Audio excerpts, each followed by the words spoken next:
Welcome everyone to Mountain Blade 2 Bannerlord. So in today's video, I'll be showing you guys how to form and create your very own kingdom. Now this is something you can do right off of the start. This is also something you can do as you just play the game. But basically all we do is go to our quest book here. I'm going to pause this for a second. Go to our quest book. And we have to talk to 9 out of 10 noblemen.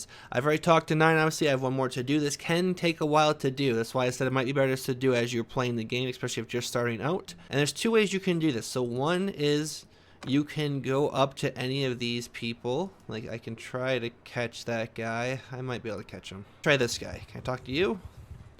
So we can go here. Can you tell me anything about the battle? You click on that. And what they do is they'll give you a name. And then all you do is just click on that name and you just go up to here and you press track and it'll track the city where they were just last spotted. Now you guys might notice that there is these blue exclamation points next to some of these people here, these armies. That's because if you talk to these people, they will count for one of your 10. That's why I paused it actually, because I didn't want to lose them, because there's actually a lot of them here right now. But the other option guys you have is to go to a keep. So you can go to any city and you go to the keep. And you'll want to talk to anyone in this slot will be a nobleman. If you are just starting out, you will have to pay. It's like between 600 to 800 gold per keep to get into, because you have to bribe the guards to get into them. But the dialogue is exactly the same. You just go in, you talk to them just like you did before. They give you the name. You click on the name. You click on the city. You press track. Then you can start finding them. And when you do find them, this is exactly what they're going to look like, is these little exclamation points. I'm going to try to get to this guy. And all I do is we'll go up and talk to him, if I can catch him. We're going to go up and talk to him, and then we'll ask him about the battle. He tells us his part of it, his story, and that's it. You just got to do that 10 times. That is the first part of the quest, so that is done. So what I'm going to do is actually I'm going to go into this city. We go back to our quest book. Now we have 2 quests to do. So with the first one is we have to talk to this person in this town, and we have this person in this town. So I'm going to go here. That one's already tracked. I think they're both already tracked by default. Yes, they are. Awesome. These quests are very basic. These next 2 are. Basically, all we're going to be doing is talking to a person from each city. They have their own houses here. And they're going to talk about Dragon Banner. We'll have to go to a bandit hideout. There's our guy right there. Go to his house.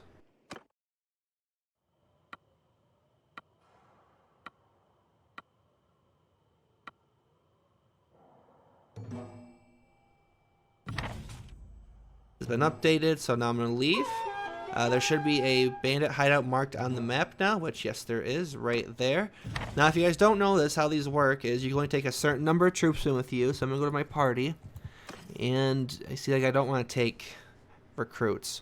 So we're going to take, I'll put these guys at the top, and then we'll take, put them there, and just in case. Then all I'm going to do is go in here and do this hideout.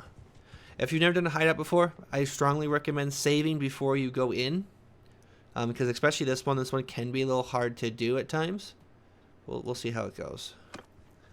Because these woodland ones, these woodman hideouts, most of them are using archers, which is what makes it kind of hard sometimes. Don't see anyone. There's usually people standing right here.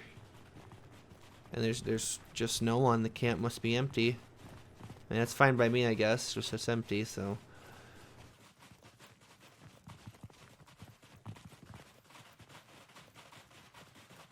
I do see a guy way off in the distance over there. Is there no one at this camp either? And here comes the boss. And we're going to kill this guy. I'm really surprised by the lack of bandits in this camp right now.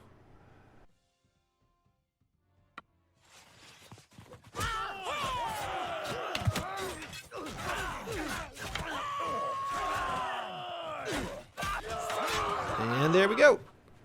That's it. And I found a second banner piece. Now I'm going to go back to my quest book.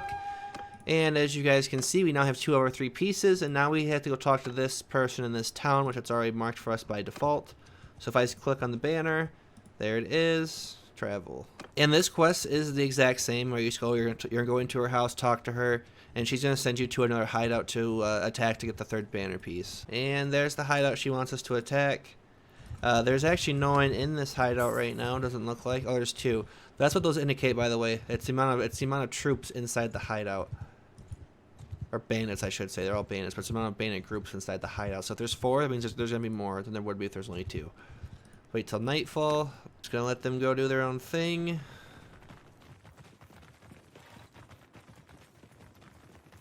This bandit hideout is a lot easier than the woodsman one because these guys are, I believe most of them will all be melee.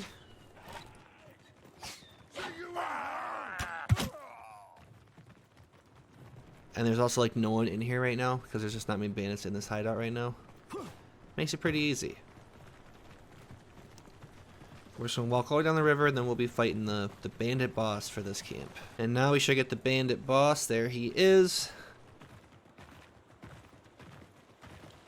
He walks very slow. I'm just going to back up, let these guys fight it out.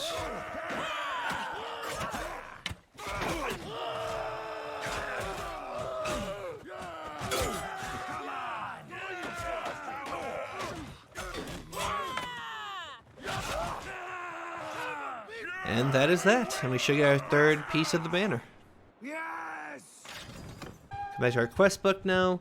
So here we go. You have collected the pieces. Now you decide what you will do with the pieces. Return them to decide your path. Doesn't really matter. I'm just gonna go return it to this guy, just cause it's closer to where my castle is. And then here we go. How can I create my own kingdom? So to create your own kingdom, you must fulfill some conditions. Your clan must be independent of any current realm, which mine is. Must have a significant amount of renown, which I think I do.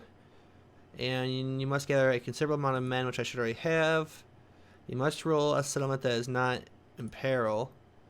Find me when ready. Alright guys, so once that is done, if you do not meet the requirements, what you can do is come to your quests. And this is where you have a few different options. I can go talk to her to see what her options are too. Support a non-imperial kingdom or create a non-imperial kingdom. This is where basically you have to decide if you kind of want to fight on the empire side, if you want to fight on the other side. I don't think in the long run it's really going to matter. Okay, so I'm going to talk to her just to see what her options are, because you can talk to both. I have gathered the banner. Create my own faction. Must be independent, must be renowned. These are the same exact things as the last one. Find me when ready. Okay, so let's go back to our quest book now. I have talked to both sides. So if I go to my quest book, you guys will see.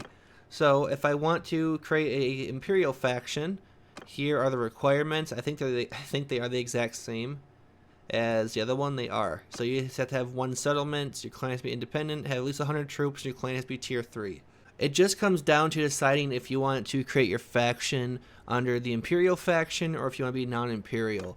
And for me, I'm going to base this off of the playfield right now to make this last longer. As you can see, there's not many imperial people left. We don't really have a lot going on here for imperial. I think it's just these guys and these guys. So I think I'm going to go ahead and join the imperial side. So what I'm going to do is I'm going to buy 5 more troops and we will be making our own kingdom.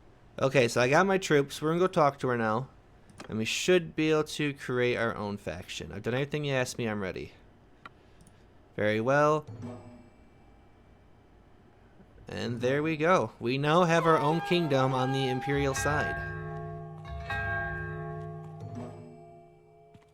All the quests for failing is just for non-imperial stuff. So if we leave now, we should have the kingdom tab available to us. And there it is. We have some more. We do have another quest now too. To restore the empire, you should capture 2 of 3 settlements with imperial culture. Okay. So we go to kingdom. This is your kingdom. So there's quite a bit of stuff you can do here. Shows all my things right now, my villages and castles and stuff like that, and cities. If I go to policies, you can propose policies, but it costs influence. You get influences by just having cities and stuff like that. These are all different policies. There's a ton of them. There's 35 of them. I'm not going to go through every single one, but they're all there. This is the army tab. You can create armies, obviously. As you start getting more cities and stuff under your control, you can actually kind of nudge other leaders to join your side. And that's something I'll probably show in another video because this video is already getting kind of long. And this is just the diplomacy. So it just shows us who we're at war with and who we're at peace with. If I go back, that is basically it, guys. So if you guys have any other questions, please let me know down below in the comment section. And that's it. That is how you can create your own kingdom. If you guys have any other questions, please let me know down below in the comment section. If there is any other videos you'd like to see, any guides, please let me know too. I've been getting quite a few requests on there. I have been seeing them. I have been working on them. It just can take a while to make some of these videos sometimes. So again, guys, thank you for watching. I will see all of you in the next video.